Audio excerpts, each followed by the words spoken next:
खन्ना साहब एक रिटायर्ड सरकारी टीचर थे जो नए नए किसी मोहल्ले में अपनी बहू नीलम और अपने बेटे आदित्य के साथ शिफ्ट हुए थे। एक रात खन्ना साहब चुपके से अपने घर के बाहर आए।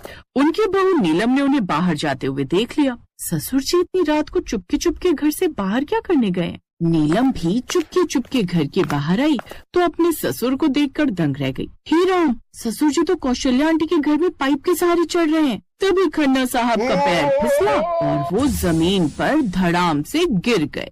अरे कमर टूट गई रे।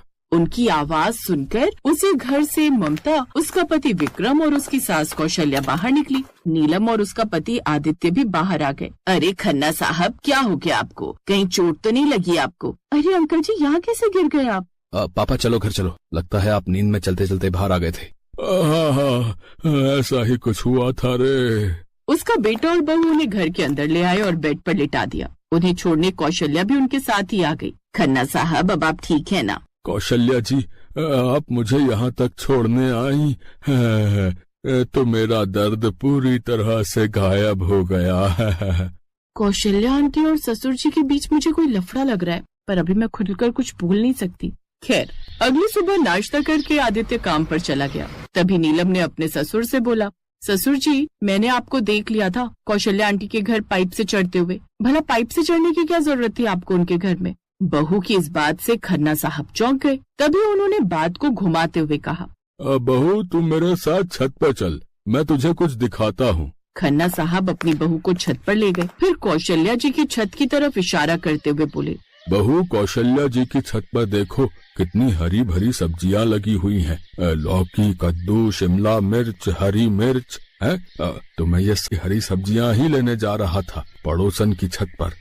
तुम तो जानती हो मुझे ताजा हरी सब्जियां कितनी पसंद हैं और मार्केट में तो केमिकल वाली सब्जियां मिलती हैं।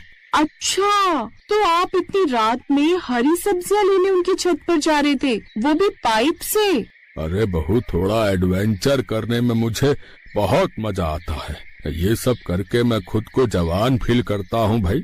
खैर, धीरे धीरे शाम होने लगी। जब खाना बनाने का वक्त हुआ तब, बहू आज खाने में तो हरी भरी सब्जियां बनाएगी हैं? मैं कौशल्या जी से हरी सब्जियां मांग कर लाता हूँ। अरे ससुर जी, आप यहीं आराम कीजिए, मैं ममता जी से हरी सब्जियां लेकर आती हूँ। उनकी बहू ममता मेरी बहुत अच्छी सहेली बन गई है। अरे नहीं नहीं बहू, मैं खुद जाकर कौशल्या जी से हरी सब्जियां मांग लाता हूँ।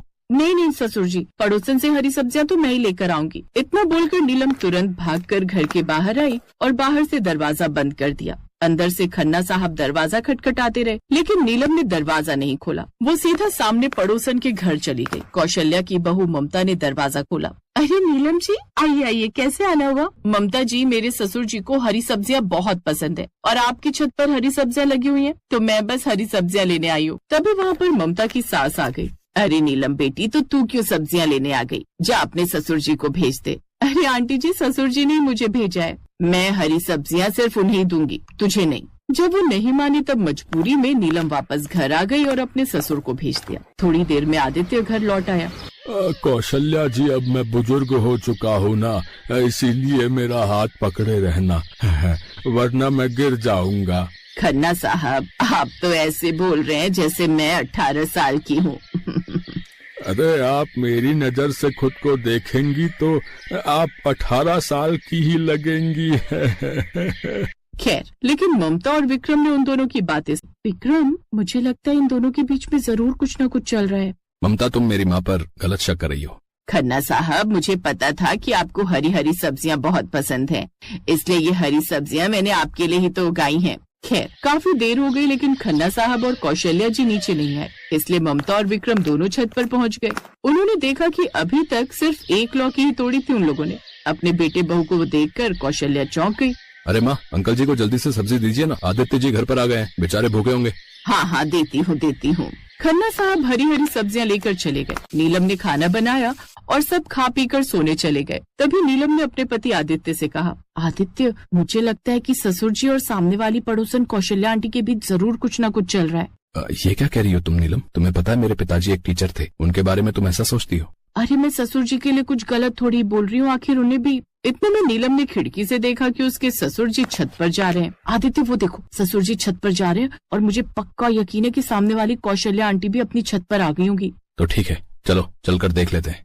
खैर, खन्ना साहब अपनी छत पर पहुंच गए और कौशल्या जी अपनी छत की बालकनी पर। दोनों बड़ी प्यार से एक दूसरे को देख रहे थे और बातें कर रहे थे। खन्ना साहब, वो चांद देख रहे हैं आप? इस काली रात में कितना खूबसूरत लग रहा है। कौशल्या जी, मुझे आपके अलावा कोई दूसरा चांद यहाँ दिखाई नहीं दे रहा है। खन्ना साहब, आप भी ना। उन दोनों को इस तरह बात करते हुए खन्ना साहब के बेटे बहू ने भी देख लिया और कौशल्या के बेटे बहू ने भी। तभी आसपास के कुछ मोहल्ले वालों ने भी उन्हें देख लिया। ये दोनों बुढ़े बुढ़िया हर रात ऐसे ही छत पर खड़े होकर एक दूसरे से बातें किया करते हैं। शर्म भी नहीं आती इस उम्र में ये सब करते हुए। सुबह होते ही उनके पड़ोसियों ने आदित्य, विक्रम, नीलम और ममता को बुलाया। अरे तुम लोगों ने आंखों पर पट्टी बांधी हुई है क्या? है आदित्य, तुम अपने पिता को समझाओ, और विक्रम, तुम अपनी माँ को। हर रात हम देखते हैं उन दोनों को छत पर एक प्रेमी जोड़ी की तरह बात करते हुए। इस उम्र में वो ये सब करेंगे तो हमारे बच्चों पर क्या प्रभाव पड़ेगा? है भाई